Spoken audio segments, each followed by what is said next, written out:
Tune in and discover these flavors. Simply relax, close your eyes, and enjoy the sounds. Get it into your system. Diamond 88.7 FM. Radio like no other.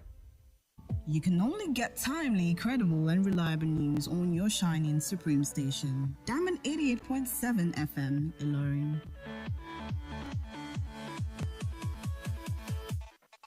Looking for a reliable, up-to-date source of credible news at all time? Your shining Supreme station is the answer. Stay tuned for the news on the hour by 1 p.m. every day on Diamond 88.7 FM, Iroyin. Shining Supreme.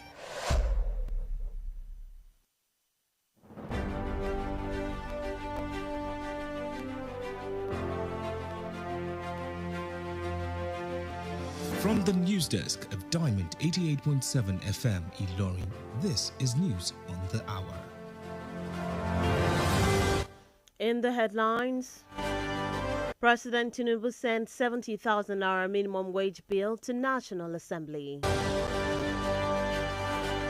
African countries rally behind Oduwole for second term as World Trade Organization DG. Peter Obi urges federal government to resolve ongoing conflicts with Dangote refinery. Kwara government charges Ilorin Emirates youth to sustain clean environment. On the foreign scene, Kamala Harris wins enough support to clinch Democratic nomination. And in sports news, Omole regrets withdrawal from Team Nigeria over injury ahead of Paris 2024. Good afternoon and thanks for staying tuned to Diamond 88.7 FM Iroyin. This is the news on the hour. I am Bisola Oduwole Suleiman. We'll bring you details of the news after this break. Do stay with us. We often think that mental health breakdowns sound like this. I'm emotionally stressed. I'm emotionally downcast. I am so confused of all about life. But in reality, they can sound like this. Don't make assumptions that people are okay just because they laugh and they smile. Everyone is going through something. Check on your friends and be kind to everyone else. This message is reaching you from Diamond 88.7 FM Iroyin.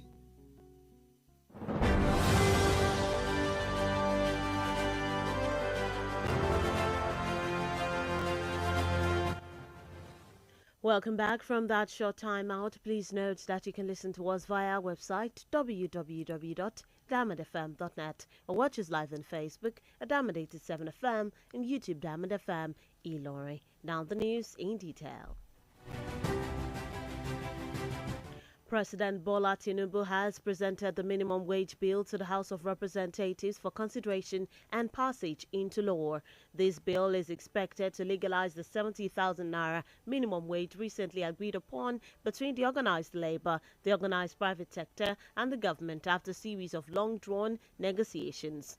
The letter from the president, which was read on the floor of the House today, provides for a new minimum wage as well as the legal framework for the implementation of the agreed wage. He appealed to the lawmakers to expedite the passage of the new minimum wage bill to ensure immediate implementation for the benefit of Nigerian workers. Meanwhile, the president also wrote to the lawmakers seeking amendment to the Nigerian Police Act, which seeks to alter the police in relation to the appointment and tenure of office of the Inspector General of Police.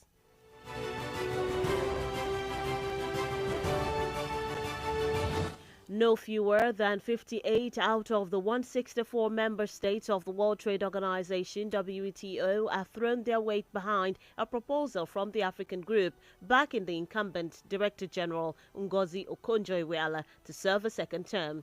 According to a statement by the World Trade Body, the 58 member countries of the World Trade Organization made this known at the WTO General Council, praising Okonjo-Iweala's hard work and achievements during a first term. They also called on Okonjo-Iweala to make her intentions regarding the second term known as soon as possible.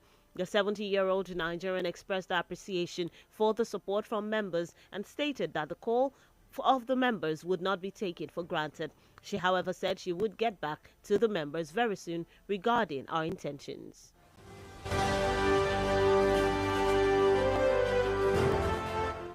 The president of the Nigerian Association of Chambers of Commerce, Industries, Mines and Agriculture, Dele Oye, has warned of possible negative effects of the increase in central bank's interest rates on businesses. Oye stated this while an increase in the benchmark interest rate stated that while an increase in the benchmark rate can help control inflation, it often introduces higher costs and increased uncertainty for businesses, stressing that it could have a range of negative impacts on the operations and growth prospects. According to him, some of the consequences include increased borrowing costs, reduced investment, decreased consumer spending, impact on stock prices, cash flow challenges, inflation control, and long-term planning, among others. Still in the news, the federal government has stated that it has introduced more formidable measures of construction to end payment failures and years of infrastructural neglect on the east-west road of South-South Nigeria. Minister of Works, Engineer David Umahi, revealed this during his visit to the project site in Rivers and Bayelsa states. This was contained in a statement issued today by the Minister's Special Advisor on Media, Uchenna Oje.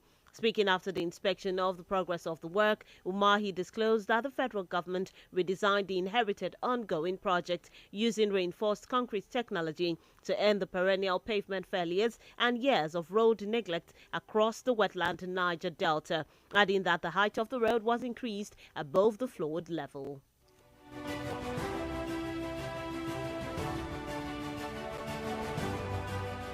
Meanwhile, the Nigeria Police Force has committed about 694 million naira to relocate 347 policemen and their families from dilapidated barracks in Falomo area of Lagos